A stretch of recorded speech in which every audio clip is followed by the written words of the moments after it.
Bienvenue dans cette nouvelle édition du Morning News. Voici les titres de l'actualité.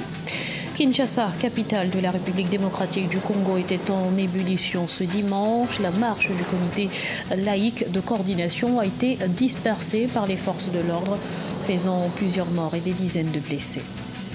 Coup dur pour les réfugiés au Rwanda. Les rations alimentaires ont été réduites de 25% en raison d'un manque d'argent. Les ONG appellent à l'aide internationale. Et puis le football, vecteur d'intégration et de cohésion sociale au Tchad. Les autorités, en partenariat avec des associations de jeunes, ont en effet organisé un tournoi afin de renforcer les liens de solidarité.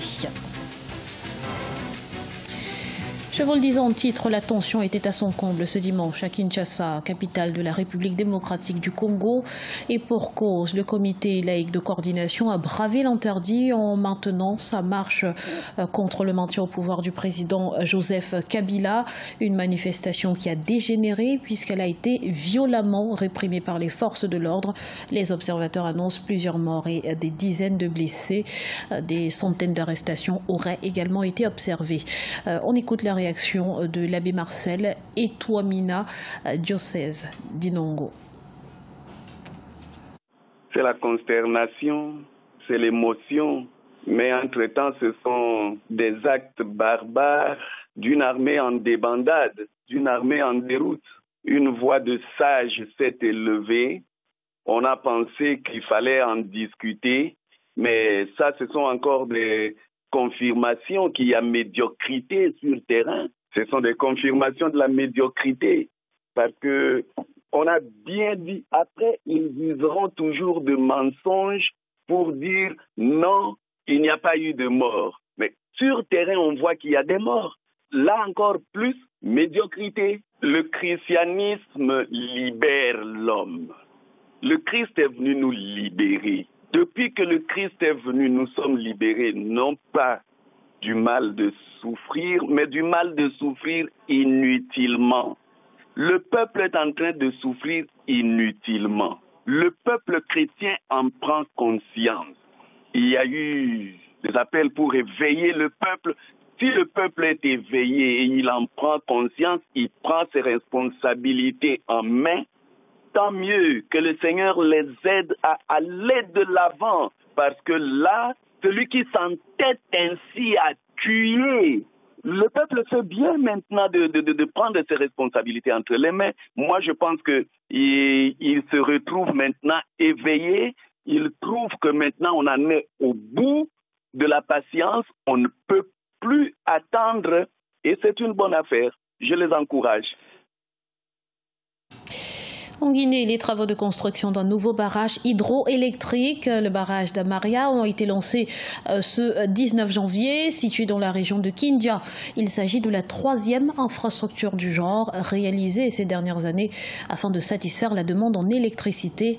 Et parallèlement, celui de Swapiti, d'une puissance de 450 MW, avance à grands pas. Les détails dans ce reportage d'Emmanuel Mimon, notre correspondant guinéen. Après Kaleta, Swapiti et aujourd'hui Amaria, la Guinée veut relever le défi de l'électricité pour tous dans les prochaines années. Les travaux de construction du grand barrage hydroélectrique de Swapiti avancent vers l'objectif d'une production de 450 MW à partir de 2020. La Guinée a une capacité de 6 000 MW de barrage hydraulique qui peut nous permettre non seulement de couvrir tous nos besoins, mais de servir nos pays voisins en énergie, qui est le point le plus important. Donc je suis très content qu'on ait pu faire Kaleta et qu'aujourd'hui on ait pu voir comment Swapiti avance. Avec un coût estimé à 1,3 milliard de dollars, le barrage hydroélectrique de Swapiti devrait permettre de résorber une partie du déficit énergétique du pays et surtout garantir le fonctionnement à plein temps de celui de Kaleta, lancé en septembre 2015. 6 milliards de mètres cubes d'eau vont être dans la zone là, par là. 6 milliards de mètres cubes d'eau. Ces 6 milliards de mètres cubes d'eau vont permettre de produire 450 MW et garantir le fonctionnement de Kaleta. C'est ça l'élément important. D'une durée de réalisation de 58 mois, le barrage de Swapiti serait aujourd'hui à plus de 50% de taux de réalisation selon les experts. Il vient renforcer Kaleta et sera suivi de Amaria, dont les travaux de construction ont été lancés ce vendredi 19 janvier 2018.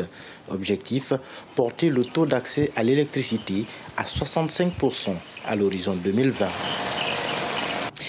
Dans l'actualité également, c'est une véritable crise humanitaire qui se dessine pour plus de 100 000 réfugiés congolais et burundais au Rwanda. Le Programme alimentaire mondial et le Haut Commissariat pour les réfugiés ont annoncé le 11 janvier une réduction de 25% de leur aide alimentaire pour des raisons de budget. Plus de précisions avec Corinne Kamsefehum. Ils sont plus de 100 000 à avoir fui les troubles au Burundi et en République démocratique du Congo, leur pays d'origine, pour se réfugier au Rwanda. Aujourd'hui, ces réfugiés sont pris au piège de la faim. Le Programme alimentaire mondial et le Haut Commissariat pour les réfugiés ayant annoncé qu'ils réduisent de 25% l'aide alimentaire à ces réfugiés. Des voix, à l'instar de celle du directeur du Programme alimentaire mondial au Rwanda, Jean-Pierre de Margerie, s'élèvent pour solliciter des gestes de solidarité à l'endroit des réfugiés. Nous remercions les bailleurs de fonds pour leur générosité et leur soutien continu, tout en les exhortant à continuer de financer l'aide humanitaire afin que nous puissions fournir aux réfugiés l'assistance dont ils ont besoin. Évoquant une rareté de fonds dans ces caisses, le Programme alimentaire mondial PAM avait déjà réduit de 10% la ration alimentaire des réfugiés dès novembre 2017. Le PAM fournissait jusqu'alors 16,95 kg de nourriture à chaque réfugié mensuellement. Aujourd'hui, le pire est à craindre pour 90% de ces réfugiés qui vivent essentiellement de l'aide alimentaire. Il y a au niveau stratégique, c'est-à-dire au niveau supérieur, les nations donatrices peuvent décider d'une augmentation. Les États-Unis ont réduit leur participation des pays comme la Chine, comme la France, comme le Japon ou comme l'Inde. On peut voir du côté de tous les autres BRICS peuvent décider, n'est-ce pas, d'augmenter leur participation. Il faut aller à l'inclusion sociale. L'Afrique, les pays africains donnent déjà le bon exemple. Au Tchad, par exemple, les réfugiés s'installent, partagent leur savoir-faire avec les populations locales. Ils participent au développement local des sociétés dans lesquelles elles s'installent. Le gouvernement rwandais, qui redoute une catastrophe humanitaire, envisage des solutions durables pour ces réfugiés. Ainsi, le ministère rwandais de la gestion des catastrophes et des questions des réfugiés s'oriente vers une stratégie qui va privilégier l'autonomisation de ces populations vulnérables.